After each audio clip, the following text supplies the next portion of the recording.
Do you have keratosis pilaris, a gluten intolerance, or both? In this video, we'll tell you the truth about your KP and gluten, and what you can do to clear your skin through your diet.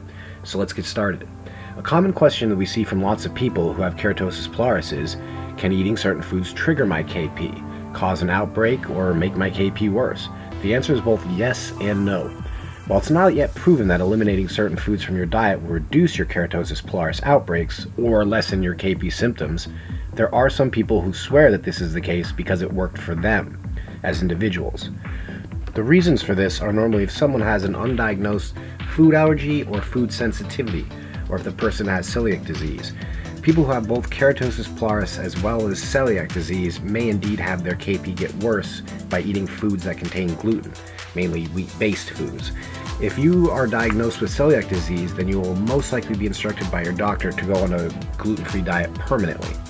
Another group of people who may see their KP symptoms improve by restricting themselves to a certain diet are those people who have both KP and either a dairy allergy or are lactose intolerant.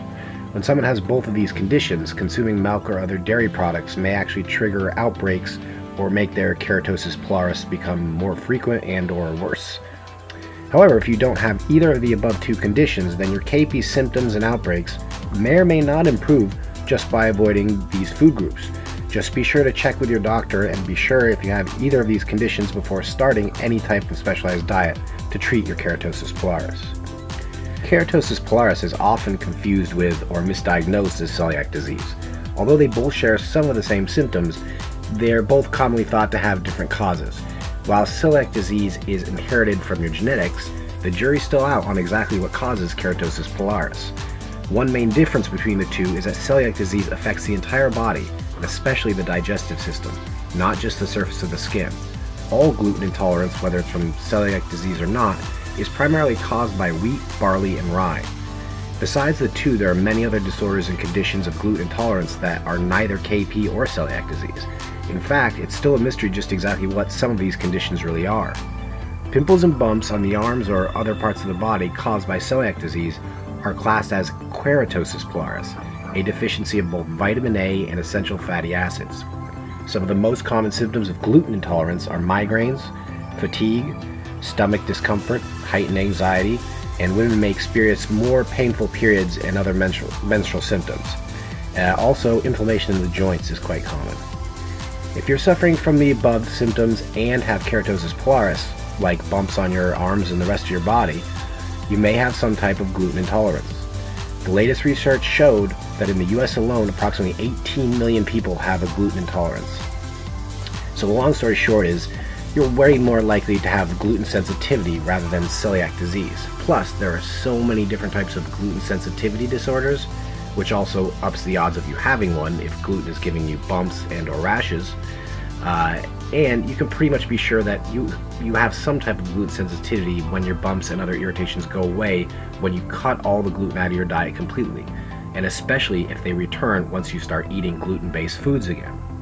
If you want to be doubly sure, cut out all glutens for a period of 2 weeks or so and have your doctor test for celiac disease. If you're not diagnosed with celiac disease and your symptoms get better, you've probably got some form of gluten sensitivity.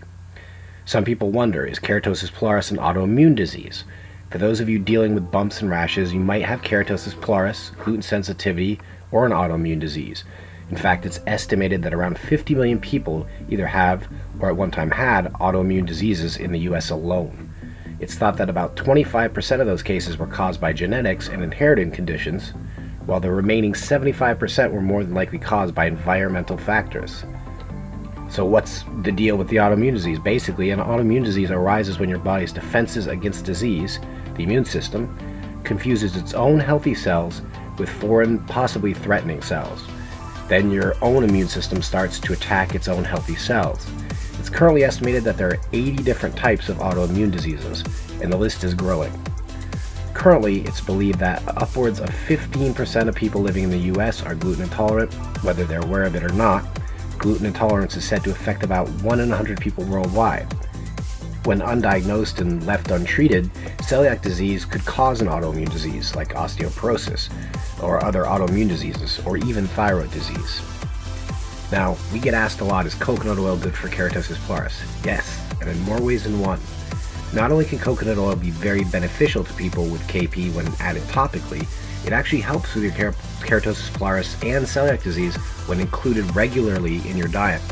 Coconut oil contains lauric acid, which helps to break up keratin. Keratin is a substance that clogs up the pores and hair follicles on the first few layers of the skin.